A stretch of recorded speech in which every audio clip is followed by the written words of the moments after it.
aku sama keluarga nempatin rumah tua lah, rumah nenek gitu, namanya rumah apa ya disebutnya kalau rumah tua gitu, rumah tempat ngumpul semua keluarga gitu. Dan rumahnya memang cukup besar, udah gitu cukup menakutkan juga gitu dengan konstruksi zaman-zaman Belanda gitu. Sampai akhirnya ada satu kejadian. Jadi waktu itu adiknya kakekku tuh pergi katanya mau berguru lah, entah apa nama ilmunya, berilmu, nyari ilmu mungkin ya. Nah itu agak-agak serem kan. Nah, itu masih aku pikir sudahlah gitu. Akhirnya teror berlanjut bang. Tahunan. Setahun itu rumah. Oke, tadi kan kembali ke mana? Ke orang yang kita ditanyakan gitu ya. Apa tuh? Jawabannya apa seperti apa?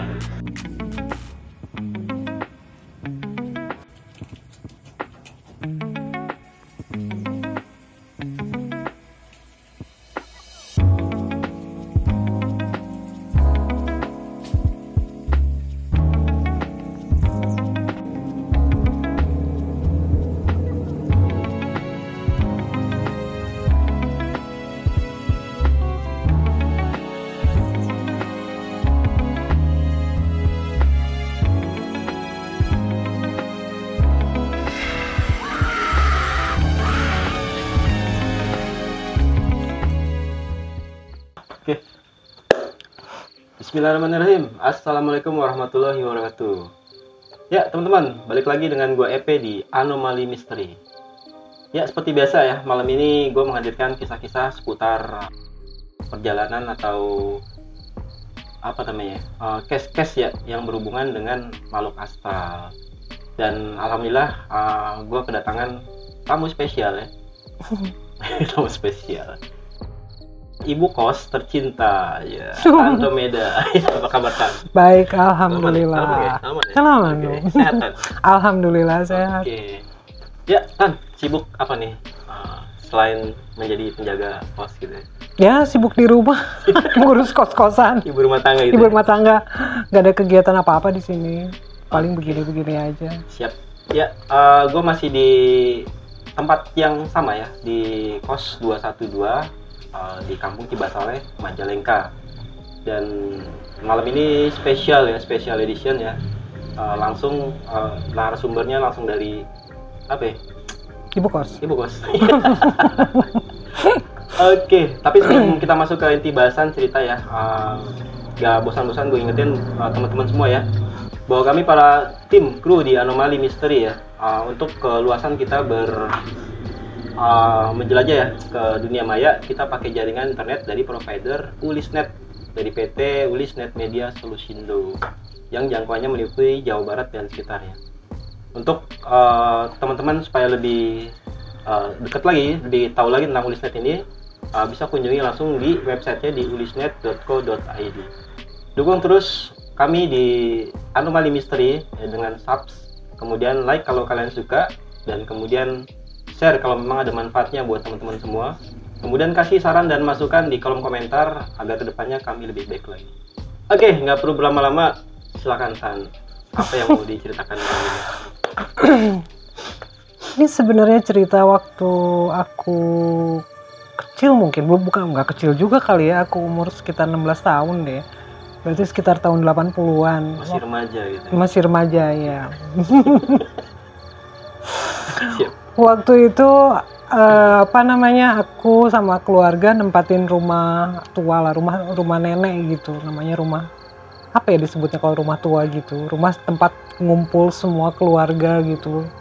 Dan rumahnya memang cukup besar, udah gitu cukup menakutkan juga gitu dengan konstruksi zaman-zaman Belanda gitu. Oh, rumah Belanda.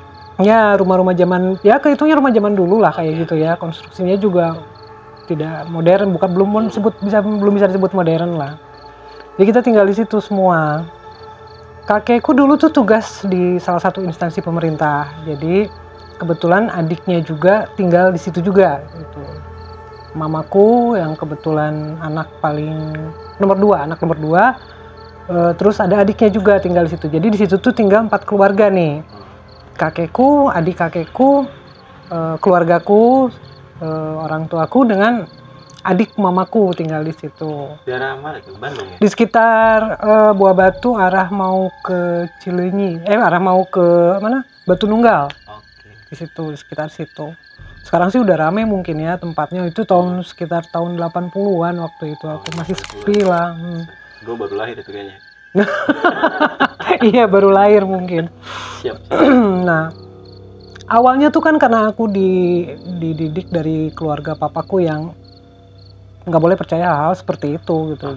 Jadi bukan aku nggak pernah ngelihat, aku suka ngelihat. Cuman karena papaku dulu bilang udah abaikan aja yang kayak begitu. Ya udah aku nggak pernah mau percaya. Intinya aku nggak percaya deh hal gitu. Sampai akhirnya ada satu kejadian. Jadi waktu itu adiknya kakekku tuh pergi katanya mau berguru lah entah apa nama ilmunya, berilmu, nyari ilmu mungkin ya. Ke gunung mananya kita juga nggak pernah tahu, sampai nggak pulang berbulan-bulan. Sementara istri sama anaknya ditinggalin di situ. Selang berguru nih, dan dia terang-terangan ngomong gitu ke kakekku kalau dia memang mau berguru dengan tujuan untuk naikin jabatan, tujuannya buat kekayaan, hal-hal yang begitulah gitu. Pergilah dia kira-kira 8 bulan, hampir 1 tahun deh. Nah begitu pulang, mulailah banyak kejadian yang aneh-aneh di situ. Pertama istrinya sakit ya, nggak tahu kenapa tahu-tahu kayak stroke gitu, nggak bisa bangun dari tempat tidur. Jadi kalau setiap siang tuh kita bergantian gitu mandiin nenek ini. Jadi kan jatuhnya nenek ke aku berarti ya. Kita gantian mandiin, kita gantian ngurusin. Sampai kira-kira mulai mamaku yang pertama kali ngelihat, ini kok perasaan malam-malam ngelihat dia tuh jalan kaki gitu ke kamar mandi sendiri. Padahal dia jalan tuh siang mesti di papa, malam mesti pakai kursi roda juga. Tapi kalau malam kok jalan sendiri gitu. Mulailah banyak yang nggak percaya dari keluargaku.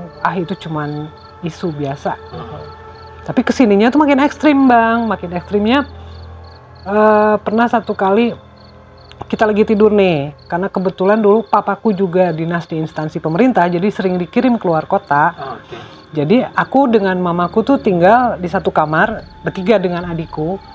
Itu pernah ditabur tanah kuburan lah, terus cium bau bangkai yang tajam lah, terus macam-macam suara kuntilanak, cekikikan, hal-hal yang mistis begitu deh. Di rumah itu? Di rumah itu gitu. Nah akhirnya puncaknya itu satu malam itu pernah ada kejadian yang lumayan ekstrim. Jadi di atas tuh kedengeran suara kayak gaduh gitu bang, kayak orang berantem hebat. Sampai akhirnya nenekku tuh nyuruh kita kumpul di satu ruang keluarga gitu, karena semua pada ketakutan nih ya. Karena rumahnya ini kan gede bang, ada kali 8 kamar di situ tuh. Belum halamannya yang besar ke belakang gitu ya. Jadi kita tuh disuruh ngumpul ke satu ruang keluarga karena ya gentayangan, dia itu di jalan-jalan gitu si istrinya adik kakekku ini gitu. Dan dia neror sana, neror sini. Aku waktu itu udah bisa ngelihat sosoknya dia tuh seperti apa. Jadi aku menganggapnya ini bukan orang gitu, karena orang udah jelas dia sakit nih waktu siangnya. Dia siangnya dalam keadaan tidur kan, tapi kok malamnya bisa berjalan-jalan kemana-mana. Yang aku nggak tahan tuh ngeliat ekspresi mukanya bang. Mukanya tuh nggak berdarah-darah, nggak seperti bayangan aku kayak di film-film horor gitu. Mukanya tuh gimana ya, flat gitu, datar gitu, pucat, terus pakai kebaya warna kayak warna tanah gitu. Dia jalan, ketawa, terus nakutin gitu kemana-mana. Dia lempar ini, lempar itu. Bau menyan di mana-mana, bau bangkai kadang keluar. Nah, sampai satu kali juga pernah pagi-pagi nih bang, pas kita lagi sholat subuh jamaah, aku lagi sikat gigi nih di wastafel. Kan kelihatan ya bang kalau ada sesuatu di samping kiri dari sudut mata kita gitu. Nah itu dia lagi ngegantung kepalanya duluan yang ke bawah. Nah itu mulai hal kayak begitu gitu. Nah sampai akhirnya kakekku tuh sempet nanya ke adiknya apa yang udah dia lakuin gitu. Sampai kok pulang-pulang ke rumah itu jadi bawa masalah seperti ini. Tapi kakekku nggak ngejawab apa-apa. Adiknya kakekku ini nggak ngomong apa-apa. Dia cuma bilang kalau kejadian itu kurun waktunya setelah pulang dari berguru itu gitu. Dia bergurunya kemana? Karena kakekku waktu itu bilang kalau memang dampaknya seperti ini udah dibalikin lagi aja gitu. Jadi kita nggak usah bermain-main dengan hal seperti itu. Sayang aku nggak inget ya bang apa nama apa namanya, nama ajarannya, keilmunya apa segala macam, tapi yang jelas itu pasti bukan Tapi sesuatu yang baik gitu. Sempat diceritakan sama apa sih pulangnya dari sana gitu, belajar apa? Sempet cerita sama kakekku. Nah mungkin karena kakekku juga nggak mau cerita sama mamaku tuh karena kita takut mungkin semua. Pokoknya karena suasana rumah tuh udah horor banget bang gitu. Siang-siang pun kita ke kamar mandi aja takut gitu karena udah nggak enak suasananya. Nah itu apa namanya, kalau ada yang sholat itu nggak pernah bisa sampai selesai bang sholatnya. Ada aja masalahnya tuh. Yang didorong lah, yang tiba-tiba di depan mukena tuh ada apa namanya, kayak kelihatannya tuh kayak ada binatang lah apa segala macam. Jadi setiap kali orang sholat itu kayak digagalin lagi gitu, kayak nggak boleh. Sementara adiknya kakekku ini yang jadi penyebabnya ini, itu dia santai aja bang gitu, kayak nggak ada apa-apa. Tiap ditanya dia ketawa. Nah ada lagi kejadian yang lebih ekstrimnya. Kalau kita lagi makan di meja makan gede, meja makannya gede bang, dari sini sampai ujung sana ada kali, ya. Namanya keluarga gede ya, keluarga gede ngumpul. Itu tiba-tiba jatuh ular ke atas meja makan tuh. Oh gitu. Nah, itu berlangsung 2-3 kali. Pernah ular segede gini. Yang paling ngeri tuh ularnya tuh pernah kecil-kecil segede gini, ada kali jatuh 7 ular gitu di atas meja makan. Kita kan pada panik semua. Nah, itu hal yang apa namanya pernah kita alamin dulu. Ada lagi yang paling ngerinya. Jadi waktu itu sepupuku tuh mau nikah. Terus nikahnya sih nggak di sini bang, di luar kota ya. Karena istrinya hamil, tinggallah dia di rumah tua itu. Hamil lah nih kan, waktu lagi proses hamilnya tuh macam-macam kejadian. Melahirkannya tuh di rumah itu. Nah, pas melahirkan, aku tahu itu dia si istrinya si adik kakekku itu tuh nungguin di bawah kakinya itu gitu. Jadi lihat itu. Aku lihat itu. Jadi aku nggak tahu yang lain ngelihat atau enggak gitu ya. Belakangan aku kan konfirmasi gitu ke mamaku, nanya, Mama lihat, tapi kita nggak bisa ngapa-ngapain karena kita semua takut gitu waktu itu. Itu dia nunggu di kaki istrinya sepupuku itu. Jadi begitu bayinya keluar, lihat. Aku ngelihat itu. Minum itu. Ya itu emang agak aduh, itu sempat ketakutan gitu. Nah terus aku juga pernah malam-malam, aku lagi tidur, aku, mamaku, adikku, aku ngelihat. Yang tadi tuh, dia apa sih minumnya tuh gimana maksudnya? Begini nih. Pakai tangan gitu. Pakai tangan gitu. Nah itu yang kita takutin tuh dia makan bayinya nih ya. Yang aku takutin gitu waktu itu, bayinya mau dimakan apa gimana? Aku itu udah ngerti lah ya, SMP udah tahu gitu. Kita kan memang nggak dikasih ngelihat pas proses lahirannya, tapi begitu si bayinya keluar, itu masih dalam kondisi masih berdarah-darah ya karena melahirkan tuh, aku ngelihat begini dari sela-sela kakinya itu. Nggak ada yang ngapa-ngapain tuh kakek atau apa segala macam. Nggak ada, mungkin nggak ada yang ngelihat. Mungkin nggak ada yang ngelihat ya bang ya. Tapi aku ngelihat gitu. Aku nanya sama mamaku waktu aku kecil itu kenapa dia begitu? Tapi yang aku tahu tuh adiknya istrinya adiknya kakekku itu ya memang masih tidur gitu di kamar. Tapi ternyata dia ini entah siapa gitu yang menyerupai istrinya kakekku ini, dia itu. Nah itu agak-agak serem kan. Nah, itu masih aku pikir sudahlah gitu. Akhirnya teror berlanjut bang. Pernah lagi ada satu kali itu setelah kejadian itu kira-kira 3 bulan kemudian kita sakit bergiliran satu rumah tuh. Udah gitu sakitnya tuh nggak jelas aja sakitnya tuh, kayak nggak bisa jalan bang, kayak sakit sendi-sendi gitu semua. Dibawa ke dokter bilang nggak apa-apa. Tapi malamnya, setiap malam kita tuh mimpi yang sama didatengin sama si istrinya si adik kakekku ini. Akhirnya waktu itu keluarga coba bertanya ke adiknya kakekku, ini sebenarnya apa gitu. Jadi dia bilang dia ternyata numbalin istrinya bang di sana itu waktu itu. Tapi ternyata dia di sana pun belajarnya tuh katanya nggak selesai istilahnya. Jadi dia numbalin istrinya, belajarnya nggak selesai. Jadi istrinya ini sebenarnya udah nggak ada bang. Cuman setengah hidup setengah enggak, dia antara hidup dan mati gitu mungkin bang. Dibawa ke dokter juga, disuruh pulang dari rumah sakit waktu itu.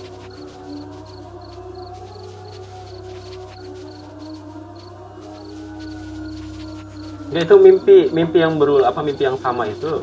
Mimpi apa San? Kalau dari bagian aku nih ya, dari bagian aku si nenek ini tuh datang gitu ke aku. Terus dia ngejilatin kakiku bang, dia ngejilatin dari ini kakiku nih ya, aku lagi tidur. Dia jilatin gini ke bawah gitu, lidahnya panjang banget. Nah di mimpi itu kan aku kayak rep-rep kali ya kalau kata bahasa kitanya, itu dijilatin ke atas. Nah aku teriak-teriak itu, kata mama aku teriak-teriak di situ katanya. Nah ternyata semua kebagian, ceritanya tuh beda-beda. Kalau dari bagian mamaku, mimpinya tuh kayak yang disisirin rambutnya. Nah dari bagian sepupuku ada waktu itu yang anaknya pamanku yang tinggal di situ, itu beda lagi cerita mimpinya. Tapi intinya didatengin satu-satu dan setiap kali habis mimpi itu kita sakit pasti seminggu itu. Nah itu memang agak-agak ngeri dan itu teror berlangsung kira-kira berapa lama? Ada hampir setahun. Setahunan. Setahun itu rumah. Oke, tadi kan kembali ke mana? Ke orang yang kita ditanyakan gitu ya. Apa tuh? Jawabannya apa seperti apa? Kakekku sih, yang mana nih kakekku yang nanya kakek? Iya. Yang ditanyain ke adiknya kan. Nah, ya itu dia bilang, dia belajar kemarin, tapi nggak selesai. Istilahnya jadi katanya badanku tuh nggak kuat katanya sebenarnya. Jadi seharusnya kalau memang kita nggak akan selesai, itu harus minta dibuang katanya ke orang pinternya itu. Ini dia nggak minta dibuang bang, jadi dia pulang aja ke rumah. Jadi akhirnya entah apa yang terjadi, akhirnya kan jadi berbalik ke dianya, dan dia memang terang-terangan ngomong ke kakekku kalau dia memang menumbalkan istrinya di sini. Menumbalkan istrinya. Gitu. Jadi mereka ini menikah tapi nggak punya anak bang. Adiknya kakekku tuh menikah tapi tidak punya anak gitu di situ. Oke, berarti proses penumbalannya itu kayaknya nggak selesai kali bang. Berarti dalam arti kalau di rumah itu sebenarnya istrinya itu udah meninggal gitu? Udah meninggal kayaknya sih, karena dibawa ke dokter, sempat dibawa ke dokter bang, ke rumah sakit itu ya. Dokter bilang ini gejala stroke ringan katanya. Gitu, gitu. Sempat diopname juga 1 minggu tapi tidak ada kemajuan apa-apa. Akhirnya disuruh pulang, berobat jalan istilahnya kan. Cuman ya ternyata ya begitu-begitu aja, nggak ada kemajuan apa-apa gitu. Dia tergeletak aja gitu, dibersihin aja setiap hari, kayak mandiin segala macam, kita bergantian gitu. Nah itu akhirnya selang hampir 1 tahun deh, kita manggil orang pinter nih bang. Waktu itu aku ingat orangnya dari Semarang, didatengin lah ke rumah. Jadi minta dibersihin lah gitu. Datang 1 hari bang, besoknya dia nggak balik lagi. Orang pinter ini? Dapat serangan mungkin ya? Mungkin, aku nggak tahu. 2 kali, yang kedua kali dapat dari sekitar Bandung. Itu lebih parah lagi. Dia lagi diprosesi di tengah-tengah. Jadi dia minta ruangan dikosongin. Dia di situ, pakai ritual namanya ya. Tapi di tengah-tengah ritual dia beres-beres. Saya udah nggak sanggup, saya pulang katanya. Ini terlalu kuat, dia bilang gitulah istilahnya bang. Ada lagi yang terakhir nih, yang terakhir itu dari Banjarmasin kalau nggak salah bang. Daerah Kalimantan kalau nggak salah yang aku ingat. Nah itu dia ngelakuin ritual tuh di depan istri kakekku ini, istri adiknya kakekku ini gitu ya. Dia ngelakuin ritual di situ. Gitu. Nah itu sempet jerit-jerit istrinya adiknya kakekku tuh sempet jerit-jerit di situ. Tapi yang nggak selesai juga. Besoknya nggak datang lagi. Gitu. Hilangnya ternyata sama tetangga di dekat rumahku. Jadi ya ini apa namanya ya? Oke lah, cuman mungkin kebetulan dia ustadz, kebetulan nih ya, aku bilang. Jadi memang kakekku tuh, istrinya kakekku itu memang salah satu syaratnya kalau dia mau menumbalkan istrinya, itu dia harus naruh kayak kain dibungkus. Di dalamnya itu kayak ada rambut istrinya, terus barang-barang yang begitu. Nah itu ditaruh di atap rumah bang. Itu, nah itu ternyata ketemu sama dia. Sampai akhirnya ya alhamdulillah bersih. Tadinya sempat mau dijual, itu susah banget bang, yang nyawarin, yang mau beli juga nggak ada yang mau itu. Apanya itu? Rumahnya itu sempat mau dijual. Rumahnya sempat mau dijual. Sempat mau dijual gitu, dan nggak ada yang mau gitu. Tiap kali ada yang ngelihat ke situ nggak ada yang mau itu. Nggak sampai masuk ke dalam rumah juga itu udah nggak mau. Sebelum si tetangga ini melakukan ritual. Sebelum tetangga ini ngelakuin ritual, jauh sebelum ritual. Jadi memang banyak kejadian yang ekstrim banget di situ. Itu bisa tetangga itu bisa, maksudnya minta tolong ke tetangga. Kan jadi konsumsi satu kompleks bang. Oke. Jadi itu udah terkenal tuh rumah bang. Iya. Oke. Karena mereka bilang katanya kalau malam lewat situ kayak ada yang berdiri di atas. Kalau malam lewat situ kayak ada ini, kayak banyak fenomena-fenomena aneh lah sekitar rumah itu gitu. Nah itu. Ada juga kebetulan ada sumur nih di belakang rumah. Dan itu aku sering ngeliat itu ada cewek lah, ada apalah gondoruwo yang macem-macem lah bang, bermacam-macam jin di situ gitu. Karena kebetulan memang tanahnya kayak di sini, sama aja kayak di sini. Berarti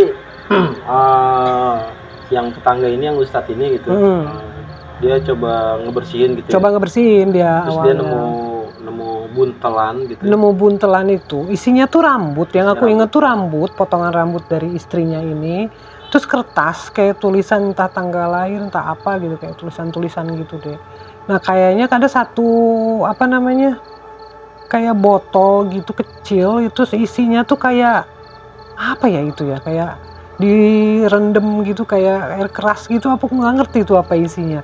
Sayangnya itu udah lama. Nah katanya itu tuh yang penting tuh itu gitu, yang dicari itu. Dan itu harus ditaruh memang di atap rumah. Di atap rumah. Itu pada saat si Ustadz ini lakukan ritual, yang lain pada lihat itu, termasuk ke adanya kakaknya. Oh iya, kalau dari pihak keluarga semua, ya kalau kita sih, aku sih nggak ngelihat ya waktu itu ya, karena memang anak-anak menyingkir semua gitu ya. Tapi kalau yang tua-tua gitu kayak angkat mamaku, adiknya gitu, itu pada ngelihat semua gitu.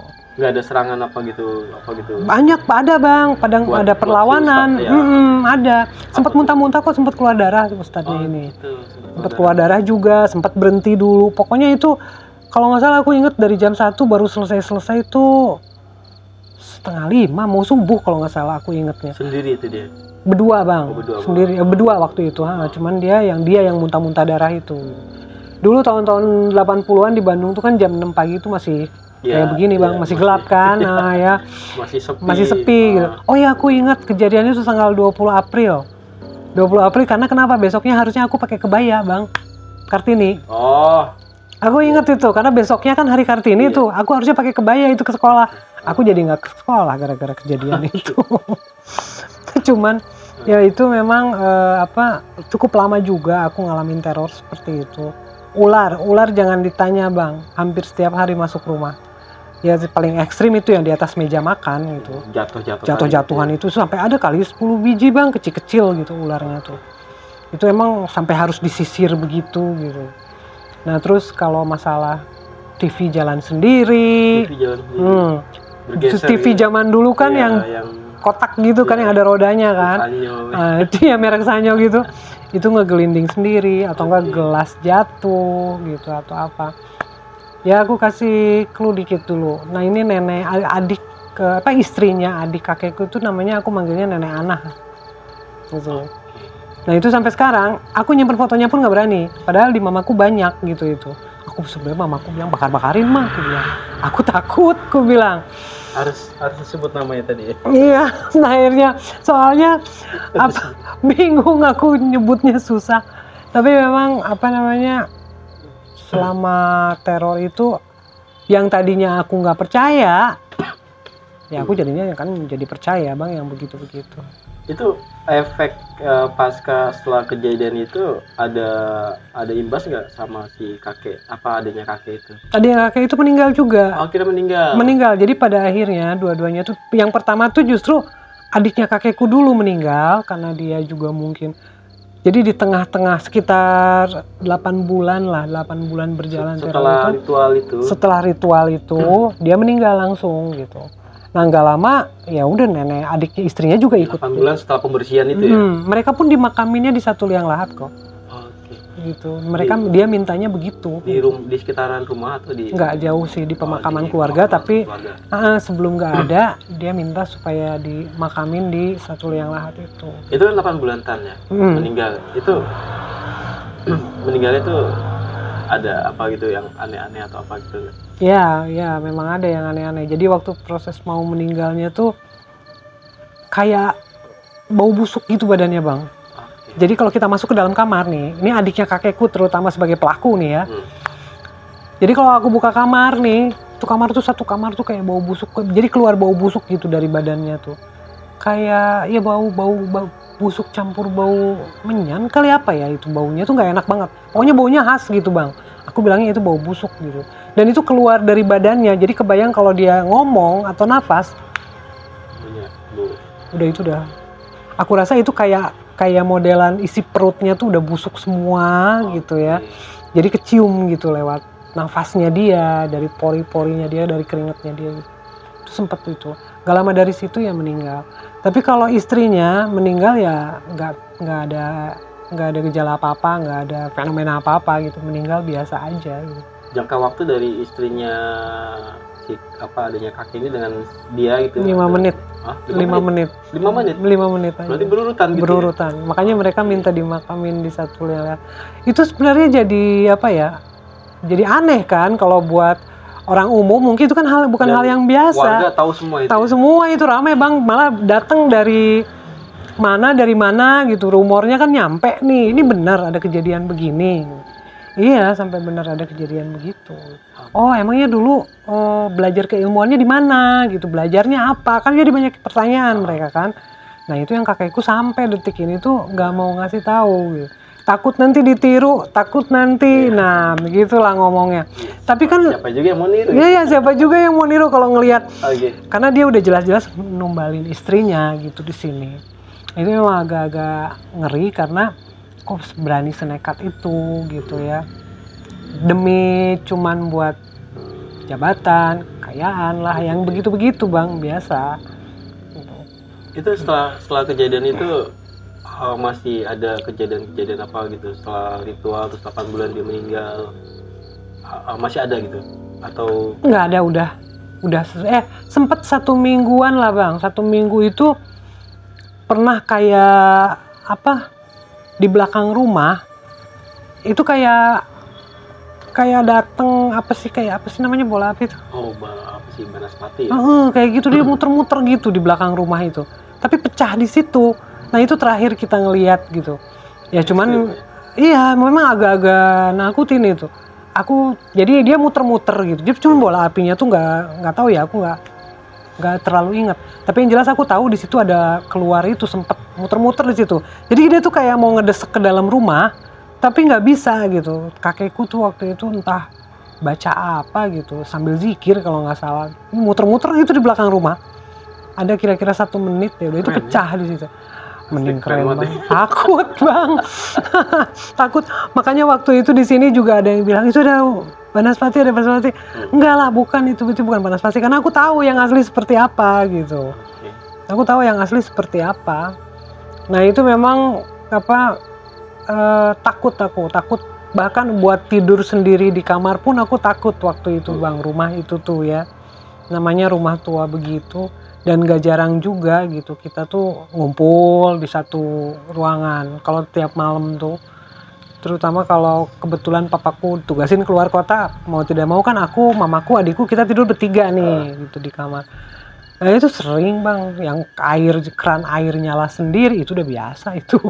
Karena setiap hari konsumsinya begitu gitu. Iya, karena konsumsinya begitu, lama-lama kan jadi biasa kan. Tapi bukan berarti biasa kita nggak takut, takutnya sih sama aja bang. Porsi takutnya sih sama aja. Tahun gitu sepi banget ya. Sepi banget dulu bang, karena kan tahun segitu masih, rumah juga belum banyak, masih sawah kan. Itu kan kompleks apa disebutnya ya, kayak memang khusus pegawai negeri semua gitu di situ. Dari rumah-rumah tua semua, yang jendelanya tuh masih 2 lapis gitu loh bang. Itu jendela-jendela zaman dulu. Masih gitu. Ada rumah? Udah dijual sayangnya. Kalau enggak aku udah ngundang Bang Epe ke sana pasti. Aku kalau ada pasti udah aku undang ke sana. Ya mungkin masih bisa ditrace gitu. Mungkin penghuni sekarang siapa gitu dan udah nggak menghuni lagi gitu. Lama loh itu lakunya, kira-kira setelah kejadian itu kan sempat dikosongin benar-benar. Benar-benar kita pada pindah akhirnya semua kan. Aku pindah ke Bandung Selatan kalau nggak salah. Terus adiknya mamaku pindah ke daerah Cimahi. Pokoknya kita mencar nih semua sampai rumah itu ya benar-benar kosong. Kosongnya pun setelah kakek dan nenekku nggak ada gitu. Kakek dan nenekku nggak ada, jadi benar-benar kosong. Nah ternyata sempet juga aku dengar dari beberapa tetangga di sana, ya masih di dalamnya tuh masih sering ada hal-hal yang goib gitulah gitu ya. Padahal udah dibersihin ya. Udah dibersihin padahal. Mungkin Atau efek-efek. efek yang atau memang efek rumah kosong atau memang efek dari kejadian dulu. Nah, aku juga nggak tahu. Tapi yang jelas memang waktu cleansing istilahnya ya, waktu cleansing sama tetanggaku di situ, itu dia sempat muntah darah dan keluar kayak apa ya dari mulutnya yang tuh. Pak Ustadz ini. Yang Pak Ustadz ini keluar kayak jelly gitu dari mulutnya tuh. Pokoknya kayak wah itu punya gedebuk gitu Bang, di atas tuh kayak orang berantem itu. Dia diem aja zikir gitu. Bumi kali ya. Aku nggak tahu apa itu. Pokoknya aku ya lihat, ya Allah ini kok begini banget ya. Takut lah pokoknya. Takut ya karena aku baru ngalaminnya ya. Yang ditakutin tuh kayak ular, kalajengking. Itu hal yang udah biasa kita ngelihat di situ gitu. Padahal itu daerah dingin waktu itu. Yang aku tahu kan kalajengking adanya di daerah panas ya, bukan?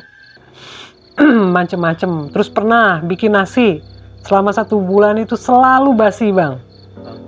Jadi masak nasi nggak nyampe 1 jam busuk, masak nasi nggak sampai 1 jam ya itu hal yang kecil-kecilnya gitu. Tapi yang menurutku yang paling aku takut yang waktu dia kakak sepupuku melahirkan itu, itu yang paling aku itu memang agak-agak.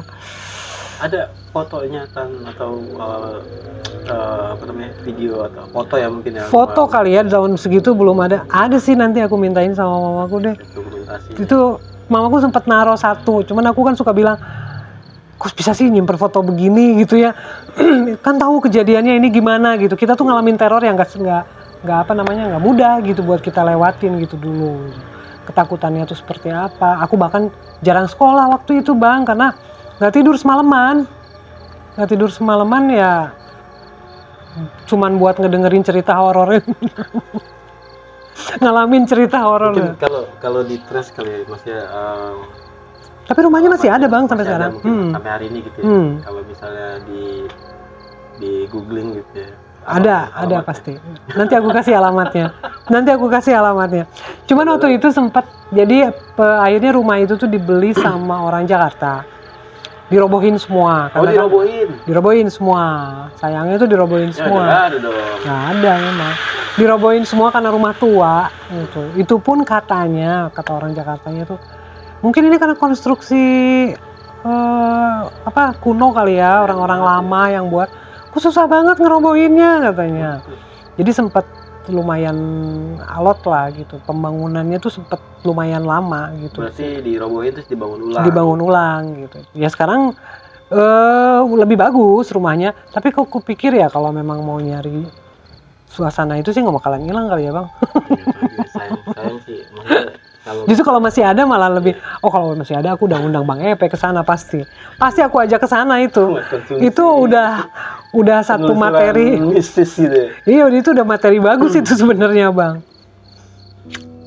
Nah jadi waktu itu tuh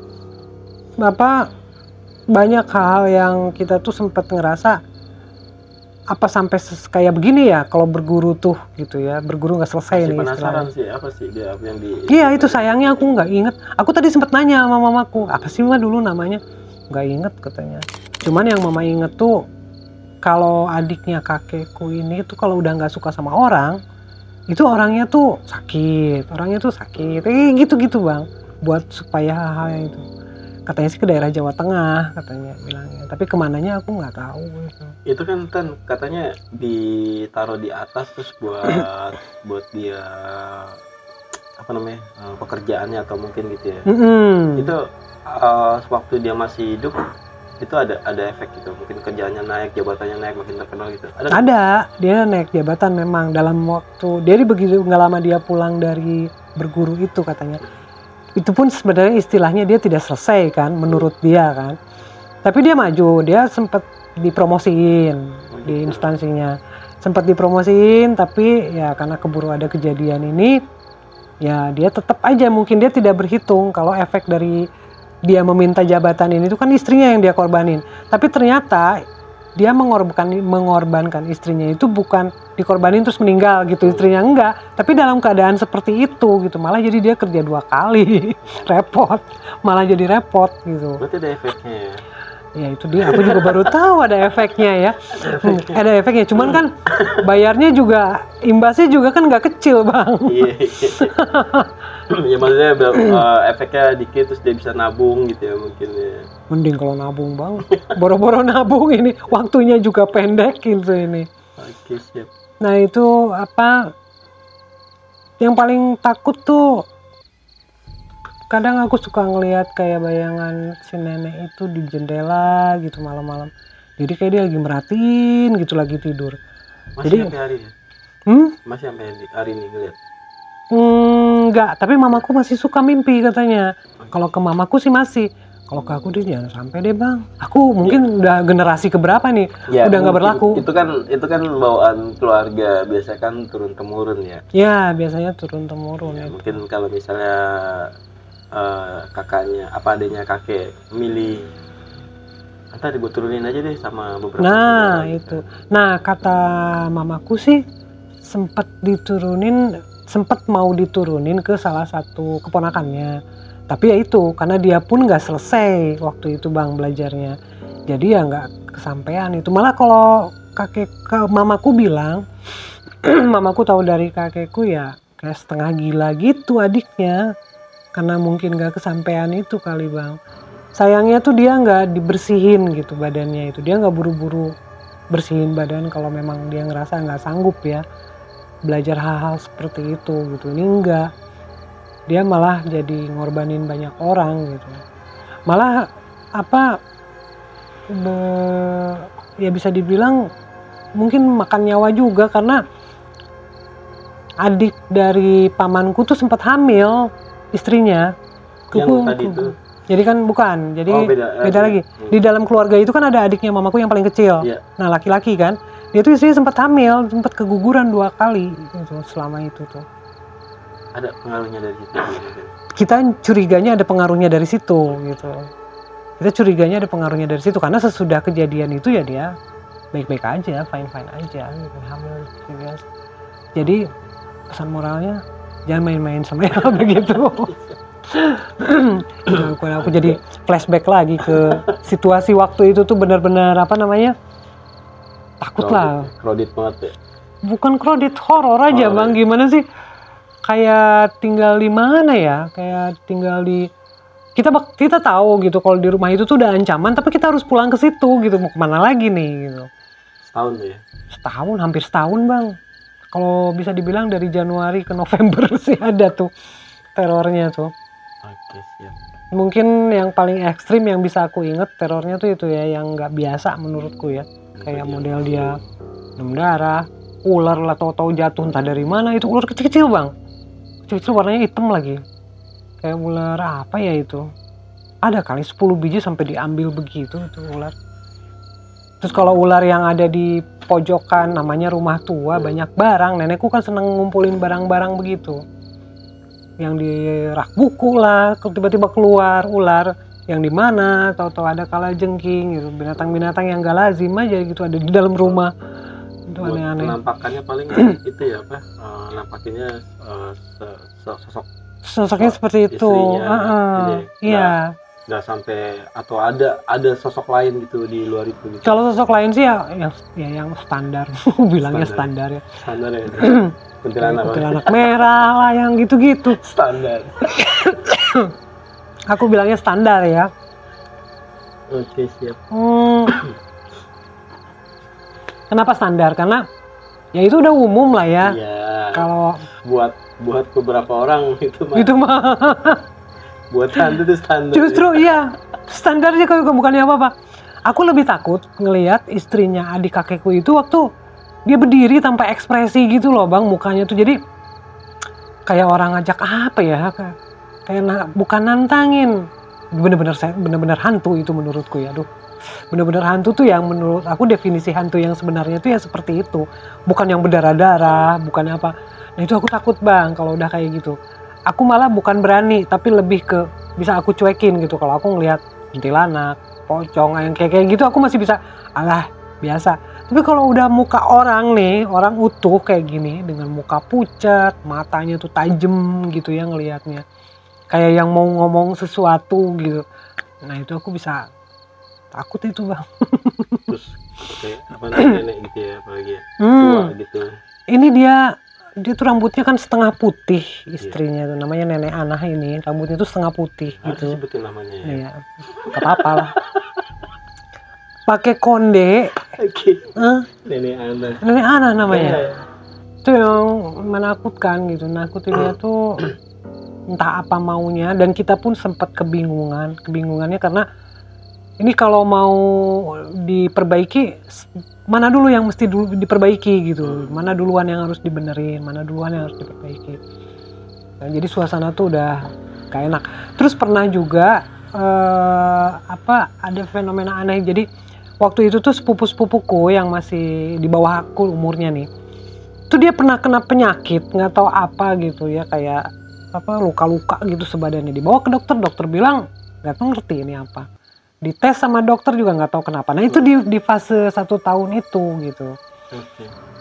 Ya jadi pernah juga, ntar aku ingat-ingat lagi, pokoknya hampir setiap hari sih ada aja bang yang ular atau enggak yang orang menyerupai papaku lah, orang yang menyerupai mamaku padahal bukan gitu. Ya, kayak gitu sih udah sering gitu. Tapi yang paling ekstrim itu orangnya sih biasa aja. Apa gitu. Justru sebenarnya yang menarik muka adiknya kakekku ini, yang kelihatan memang udah horor mukanya.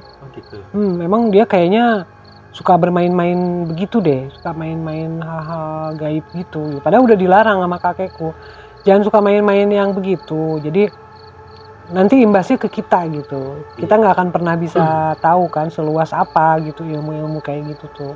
Jadi lebih baik nggak usah dicari tahu. Itu. Tapi ya dia nggak mau dengar, dia ngerasa ya pengen dapat duniawi dengan cara instan mungkin kan. Ada darah-darah Bali kan apa? Nggak ada. Jadi kakekku tuh orang Lampung, ya nenekku sih orang Bandung. Kalau kakekku tuh dulu kan pernah sempat jadi bupati di Lampung, pindah ke sini gitu. Sebenarnya waktu kakekku sama nenekku tinggal di Lampung, itu juga udah banyak kejadian-kejadian yang mistis begitu. Jadi memang mamaku tuh dari keluarga yang ada turunan yang percaya begitu-begitu. Ya gitu. Tapi sebenarnya kakekku juga gak mau gitu sebenarnya meneruskan ilmu-ilmu yang begitu. Jadi udah berhenti sampai situ aja. Kita ikut yang baik-baik aja, yang normal-normal aja gitu. Ya, tapi sebenarnya waktu mamaku cerita di Lampung sebenarnya jauh lebih ekstrim daripada yang cerita di Bandung ini. Jadi kayak ini tuh kayak udah turunan dari keluarganya mamaku yang udah dibawa kemana-mana sampai akhirnya ya mau tidak mau ya mereka mesti ngadepin itu gitu. Jadi rumah itu sempat susah dijual, sempat susah juga kita ngejualnya tuh susah banget karena setiap kali ada orang yang mau beli nggak sampai masuk bang, udah ya nanti cabut lagi gitu. Aku pikir sempat sayang banget itu kalau dijual ya. Padahal jadiin wisata spiritual ya bang. Iya, maksudnya antik gitu kan. Iya buat bang Epe antik buat warga di situ karena kita udah sering banyak dapat komplain kan. Kadang katanya kayak ada orang jerit-jerit di dalam, kadang kayak ada orang nangis, ya kayak yang berkegiatan gitulah di dalam tuh. Itu. Dan itu ironisnya tuh di satu kompleks loh bang, dan padat loh. Jadi jalannya tuh jalan kompleksnya itu jaraknya tuh kayak dari sini sampai Poni itu tuh paling. Itu kan berarti cuma masuk satu mobil kan, cuman panjang ke belakangnya, padat gitu. Jadi udah di lingkungan yang padat banget. Yang sebetulnya kalau menurut logika aku kayaknya nggak mungkin ada setan deh di situ, tapi kok bisa? Ya tadi karena efek dari adik kakekku itu gitu. Itu dia dapat referensi dari mana untuk? Kayaknya dari temen-temennya, dan mungkin bisa jadi kalau kakekku bilang waktu itu menurut cerita mamaku, dia sebetulnya udah tertarik waktu zaman mereka tinggal di Lampung gitu. Jadi mungkin dia nyari-nyari info apa gimana. Jadi sebetulnya memang udah dipelihara sama dia. Hal-hal kecil tuh udah dia pelihara karena di kamarnya tuh dia banyak nyimpen barang-barang yang klinik-klinik gitu lah bang. Dia percaya ada hal-hal yang gitu. Jogja apa dari Jawa Tengah tuh? Dari Jawa Tengah, dari mana? Dan aku inget bau rokoknya dia tuh khas banget, yang aku tuh nggak ngerti itu sebenarnya rokok apa ya. antara bau tembakau sama menyan gitu, baunya tuh nggak enak banget deh. Pokoknya mungkin ya, pokoknya kalau setiap kebau itu pasti dia nggak jauh dari aku gitu. Aku nggak berani ngobrol sama dia juga, saking takut. Padahal ini ya. Padahal satu rumah gitu ya. Padahal satu rumah. Nah itu malam-malam pernah ada yang tek-tek jendela. Ya itu hal-hal teror-teror yang kayak gitu sih udah biasa. Tapi menurutku yang menakutkan ya beberapa yang tadi aku cerita sama Bang Epe itu. Siap. Itu kayak ditungguin loh Bang waktu melahirkan tuh. Kayak ditungguin gitu sama dia. Tapi Tungguin. Enggak semua ngeliat ya. Kebetulan aku ngeliat, aku nanya ke kakek ngeliat tuh. Kakekku, aku tanya, kayak ngeliat nggak tadi? Gue bilang, enggak. Kakekku mungkin ngomong kayak begitu tuh supaya kita tuh nggak takut, ya. Menenangkan. Karena sebetulnya aku juga takut gitu. Jadi aku kan jadi ragu sama diriku sendiri, Bang, ini bener nggak yang aku lihat? Tapi aku yakin kok gitu. Jadi ngeliat jelas banget. Pertama dia berdirinya tuh di deket kepala sepupuku ini, istrinya. Oh itu sepupunya ngeliat yang melahirkan? Enggak lihat dia. Jadi dia pertama berdiri sini. Udah gitu dia usap-usap kepalanya, dia gini-gini. Mana itu aku ngeliat tuh. Aku kan mikirnya, oh nenek anak udah jalan, aku pikir. Aku baru nyampe situ tuh mikirnya. Udah sehat, oh mungkin karena mau lahiran gitu. Nggak tahu gimana, pas aku keluar, balik lagi dia udah pindah ke kaki nih, ke kaki istrinya sepupuku. Nah itu di situ dia nungguin itu, kayak nunggu gitu. Udah itu mukanya tuh kayak, serem banget deh. Aku sampai susah mendeskripsikan ekspresi wajahnya itu yang, aduh ngeri banget itu. Bayang. Itu diambil itu sama dia sisanya. Aku pikir, gitu ya? Tadinya dia mau ngambil anaknya gitu ya. Itu mau dikemanain anaknya? Aku sempat mau komentar gitu, tapi ternyata bukan anaknya yang diambil. Jadi dia ngincer darahnya itu. Nah, itu ditungguin. Itu udah kayak apa namanya? Kayak dimakan aja gitu Bang. Okay. Nanti kalau aku ternyata rumah itu memang masih berpenghuni, ya, tapi kan bentuknya udah beda. Udah beda. Sekarang udah lebih modern Bang. Iya. Udah lebih modern. Udah nggak creepy lagi. Iya memang udah nggak creepy lagi. Tapi mungkin sekitaran situ yang atau Pak Ustadznya mungkin masih hidup? Pak Ustadznya masih ada. Masih ada Pak Ustadznya. Nah nanti mungkin bisa didatengin ke sana. Bisa dapat cerita yang lebih detail lagi. Maksudnya dari sisi ininya, dari sisi apa namanya?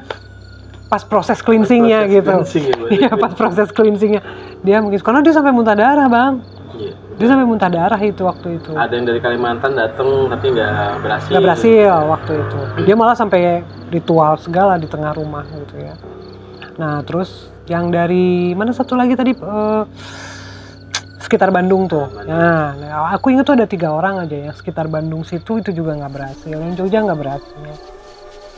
Nah jadi waktu proses cleansing itu kebetulan adiknya kakekku itu lagi nggak di rumah, tapi memang syaratnya harus itu gitu, dibersihin gitu dia. Nanti sesudah rumah dibersihin, baru rencananya dialah yang dibersihin.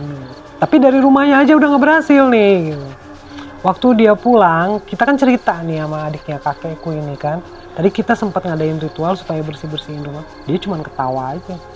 Ketawa mungkin dia mikirnya dalam hati, emang bisa? Mungkin, emang bisa. Nah ini aku nggak tahu nih, dia yang kita takutin tuh sempat kita tuh mau ruqyah masal ya, karena jangan-jangan nih dia naruh ke siapa nih gitu, si ilmunya yang tidak selesai ini, jangan-jangan diturunin ke siapa nggak ketahuan mungkin Bang, yang ternyata efeknya tuh ke depannya gitu, tapi nggak sempet kejadian itu ruqyah masalnya. Tapi dia udah meninggal. Udah keburu meninggal ya, meninggalnya selang berapa menit ya, 5 menit paling Bang. Antara istrinya sama suaminya ini, sama adiknya kakekku. Jadi adiknya kakekku ini sempat anfal gitu, terus dibawa ke rumah sakit. Istrinya kan di rumah nih, dia meninggal di rumah sakit. Nah nggak lama kemudian istrinya juga sama-sama. Nah itu dia sempat waktu pas mau nggak adanya minta supaya dimakamin di lubang yang sama gitu. Ya mungkin dia nyesel kali Bang. Nggak lagi deh sih. Ya mungkin menyesalnya tuh gini kali. Ya tadinya mungkin kalau mau ditumbalin ya maksudnya sekali jadi gitu. Jadi jangan sampai sakit-sakitan begini. Tapi ternyata kan mungkin dia mesti ngelihat istrinya menderita dulu gitu. Itu mungkin yang bikin dia jadi nyesal mungkin ya. Tapi kan walaupun kayak gitu pasti udah dikasih tahu duluan sama gurunya efek-efeknya apa segala macam, nanti bentuknya apa gitu. Mungkin dia karena nggak selesai itu kali Bang. Soalnya dia sendiri ngaku kok kalau dia memang tidak selesai di situ. Bergurunya tuh nggak selesai. Jadi ini sebenarnya waktu itu peran papaku tuh di sini nggak ada. Papaku adalah satu-satunya orang yang tidak mau percaya hal seperti ini. Ya, jadi kebetulan dulu buyutku tuh ulama di Aceh, ya. Jadi papaku tuh diajarin tentang agama tuh agak sedikit keras gitu soal agama nih. Jadi kita memang diajarin untuk tidak takut hal-hal seperti itu. Ada memang benar, tapi kita hidup bermasing-masing lah gitu ya, jadi tidak saling ganggu. Papaku tuh kalau setiap ada gangguan-gangguan kayak gitu, kalau pas kebetulan lagi di rumah, itu dilawan, dikejar, diketawain sama setannya tuh, diketawain bang, diketawain, dicekikikan gitu loh, ketawa. Nah itu, jadi kalau papaku tuh pernah waktu itu, jadi kita lagi nonton di kamarku tuh kan ada TV, dia berdiri bang di belakang TV nih, si nenek ini kan. Aku cerita sama papaku, di mana? Di belakang TV, aku bilang kan. Itu dikejar dan baunya tuh memang lari-lari gitu sih baunya tuh. Dikejar pakai sapu lidi gitu. Ketawa, setiap kali dikejar dia ketawa cekikikan. Dengar semua itu satu. Dengar semua satu rumah itu. Sampai kayak begitu. Keren ya? Gak keren bang, takut. Dia tuh kebayanya warna tanah gitu deh, kayak warna krem gitu. Terus pakai kain, pokoknya kayak orang zaman dulu. Gimana sih bang? Kalau sehari-harinya dia pakai apa? Nah itu aku nggak sempet daster atau apa gitu. Pakai kebaya, cuman kalau dulu aku inget nenekku tuh dulu kalau sehari-hari itu selalu pakai kebaya, cuman kebaya rumahan gitu istilahnya. Yang pakai kain selendang itu. Jadi bahannya tuh bukan dari kain brokat, tapi dari kain katun biasa gitu. Dan bawahnya tuh selalu pakai kainnya tuh diikat gitu. Iya. Kain-kain begitu. Itu Jawa banget itu ya. Tapi mamaku bukan orang Jawa, mamaku orang Lampung. Kan di Lampung juga transmigran dari Jawa semua. Bisa jadi ya bisa jadi. Nah, jadi ini kan agak bertolak belakang sama keluarganya papaku. Keluarga papaku jelas keluarga yang apa sih yang begitu-begitu gitu. Mereka nggak percaya. Siapa nenekku? Yang ustadz itu yang muslim. Orang situ ya. Aku inget dia tuh punya cucunya tuh teman mainku di situ gitu. Itu pun awalnya nggak sengaja, dia pun ya namanya mungkin dia kalau nggak diminta, dia kayaknya nggak mau nawarin diri juga. Tapi waktu itu mungkin karena dia ngelihat kita tuh kalau setiap keluar rumah setiap pagi, muka tuh udah pada berantakan bang semua, udahlah nggak tidur, mana dikasih teror semalaman kan. Udah ngeliat dia berarti ya? Dia ngobrol lah sama kakekku, dibilang mau dibantuin nggak, siapa tahu katanya. Ternyata memang lepasnya sama dia. Itu pun dia sempat sakit ya, karena sempat muntah itu kan, keluar darah itu. Sampai keluar darah. Sempat kedengeran, jadi waktu dibersihin sama si Pak Ustadz ini, itu kedengeran gedebuk-gedebuk di atas. Jadi dia tuh cuma duduk di lantai di bawah ini di bawah tempat dia nemu itu. Dia duduk di situ, dia sambil zikir gitu. Sama ada air putih di situ tuh di dalam gelas gitu. Jadi zikir entah apa yang dia zikirin.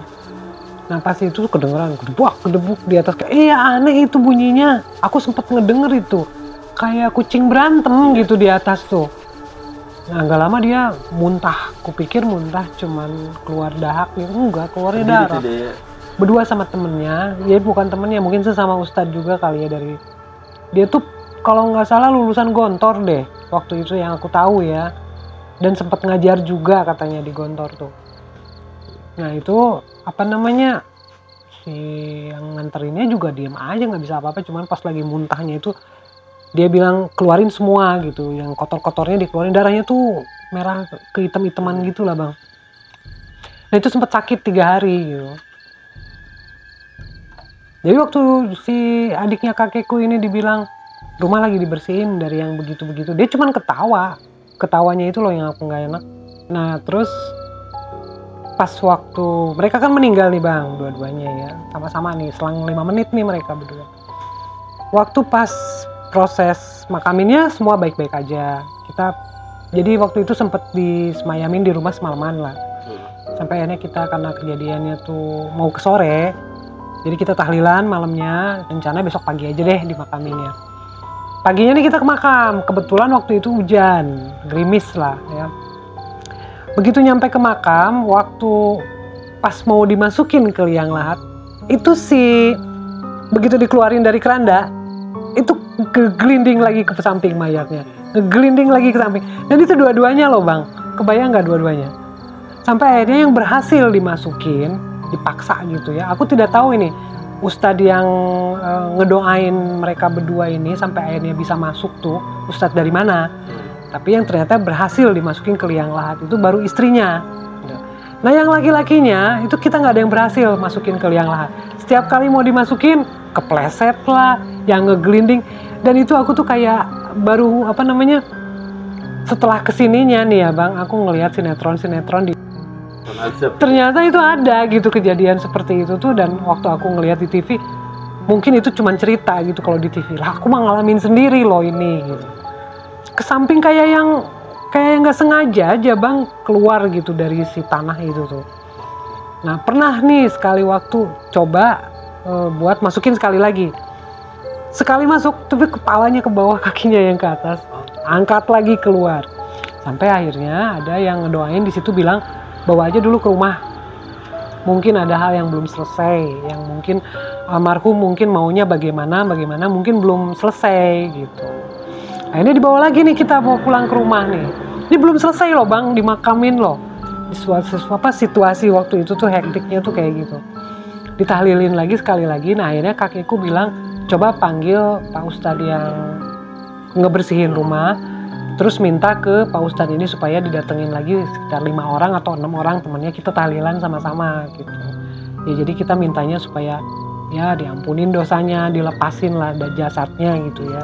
Jangan sampai dia semayam di situ terus gitu. Nah itu semalaman bang, semalaman kita coba buat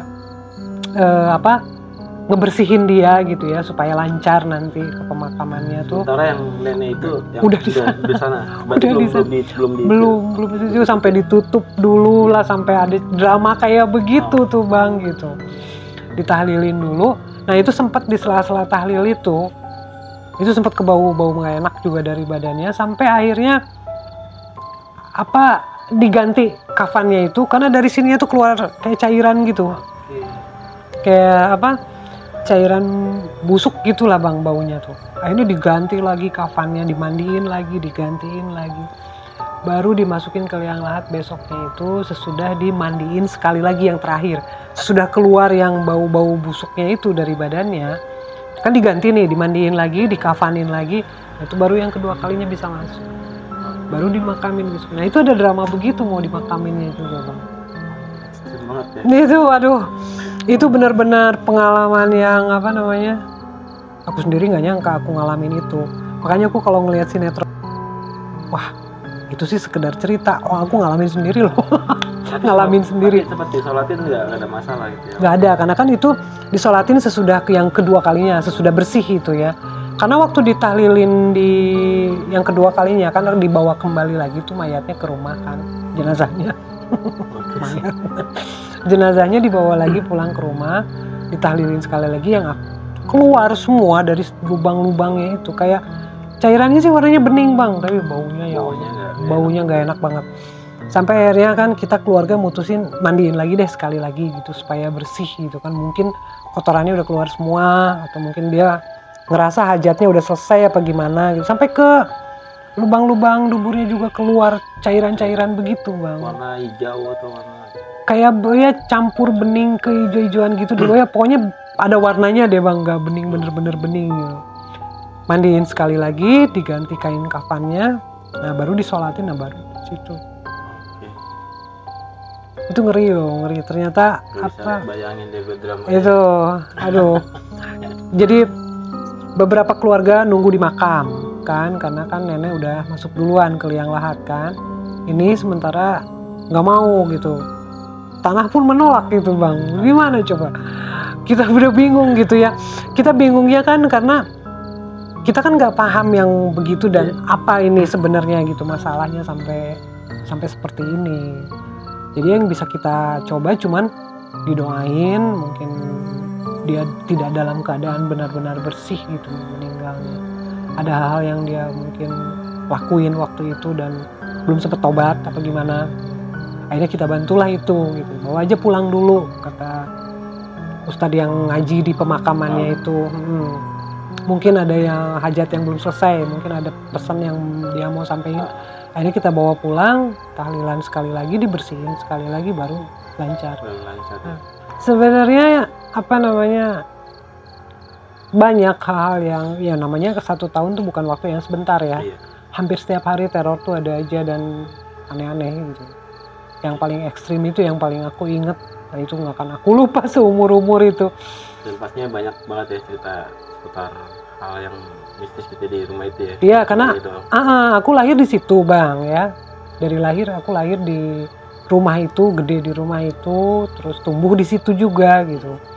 Ya aku tuh pindah semenjak kejadian itu, kan keluarga papaku, mamaku tuh akhirnya kita memutuskan buat pindah ke rumah lain gitu. Kita udah nggak mau lagi tinggal di situ. Jadi waktu kita pindah ke rumah lain, di situ masih tinggal adiknya mamaku masih di situ. Gitu. Nah itu aku nggak tahu, entah mereka masih ngalamin fenomena apa atau enggak gitu.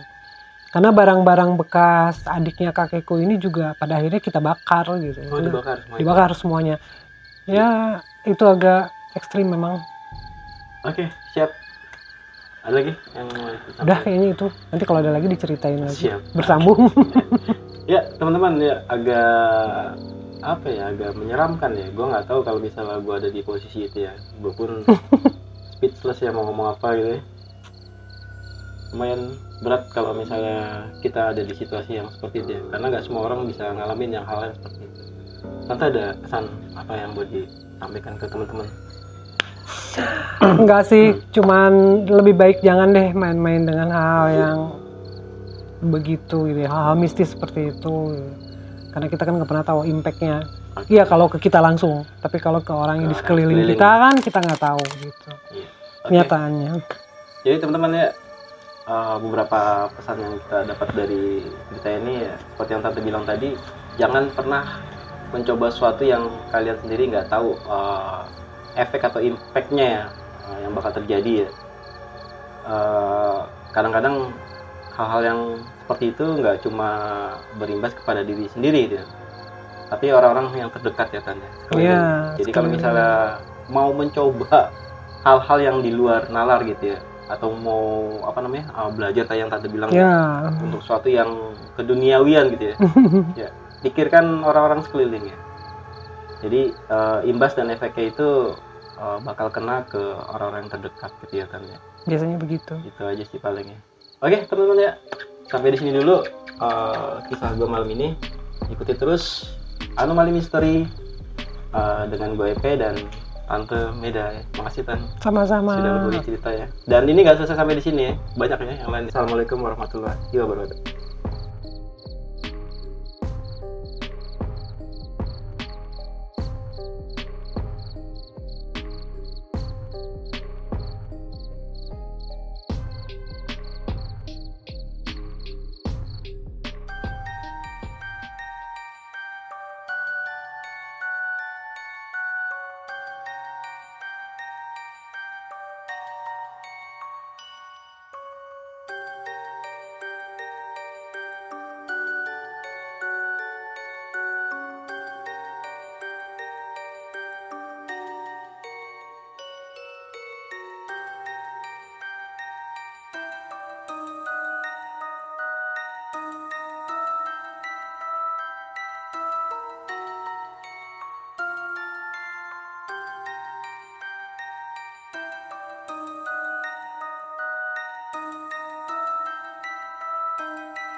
the blood creeping up from the heathens. Got will, got fight, got pride, got reason. If they wanna go eat, then you know I'm gon' feed them. If you're coming for me, hope you're ready for a demon. I hope you're ready for a demon.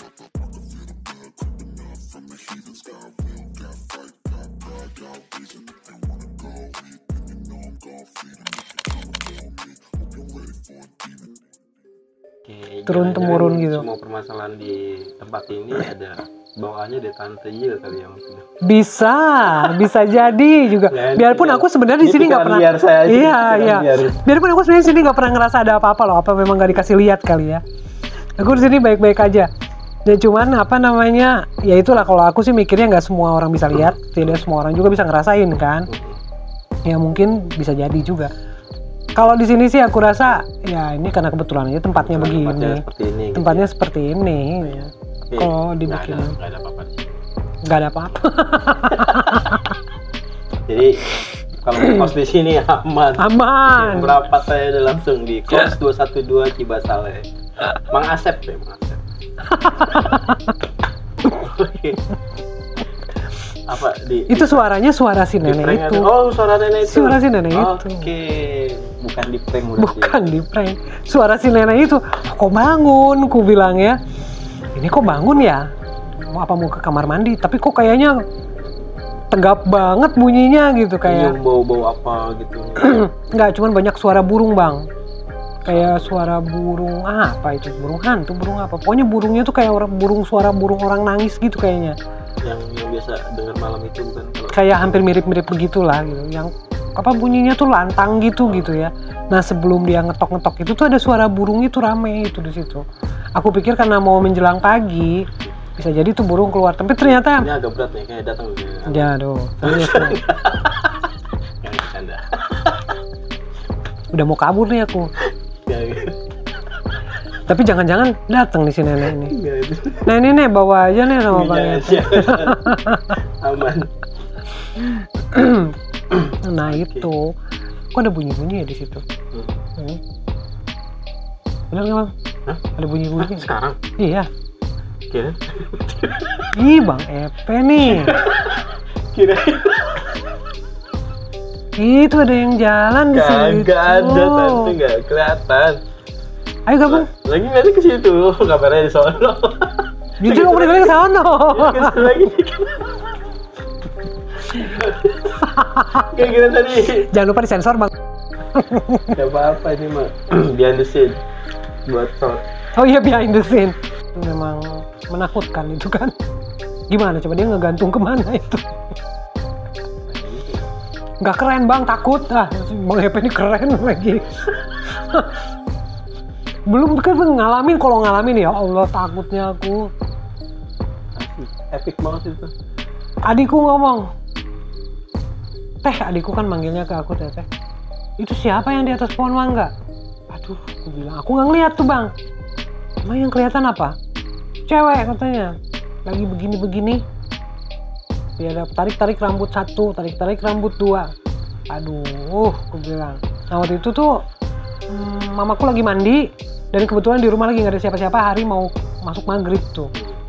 Nah itu emang, nah hal yang begitu tuh udah biasa lah kita, saking udah biasanya nggak mau. Dia lari-lari ngejar-ngejar pakai sapu. Itu kan makanya udah nggak usah dikejar, mamaku bilang. Enggak, yang begitu tuh kita tuh harus nunjukin kalau kita tuh memang lebih tinggi derajatnya. Aku kan selalu ngomong begitu. Tapi kan tidak semudah itu Rudolfo. Ya iyalah, Mbak Dodo ngomong sih, Papa kalau ngomong nih, aku bilang. Kita sempat nggak enak, takut ada apa-apa. Soalnya, apa namanya, ya, jadi waktu si adiknya kakekku ini dibilang, rumah lagi dibersihin dari yang begitu-begitu. Dia cuman ketawa. Ketawanya itu loh yang aku nggak enak. Ketawanya tuh kayak yang sinis gitu. Emang bisa gitu. Ketawa jahat gitu. Bukan terbahak-bahak gitu. Enggak lah Bang. Emangnya film horor. Dia cuma senyum tapi senyum kayak sinis gitu loh. Kayak yang tadi itu yang ini terakhir ini soalnya. Cerita terakhir ini di makam ini. Endingnya ini nih. Ending dari semua kekacauan waktu itu. Dan aku nggak pernah mau nengok makamnya. Kenapa tuh? Takut. Nggak tahu dia mau ngomong apa deh sekitar. Takut aku. Oke sih. Jadi untung aja nggak sekamar-kamarnya dibakar. Jadi kita cuma kumpulin, kita bersihin. Bukan dibagi-bagi gitu ya ke kaum Nggak ada yang mau kayaknya bang, itu juga nggak ada yang mau itu. Oke. Insya Allah. Siap. Oke, gitu aja. Jadi gue Epe, Tante Meda.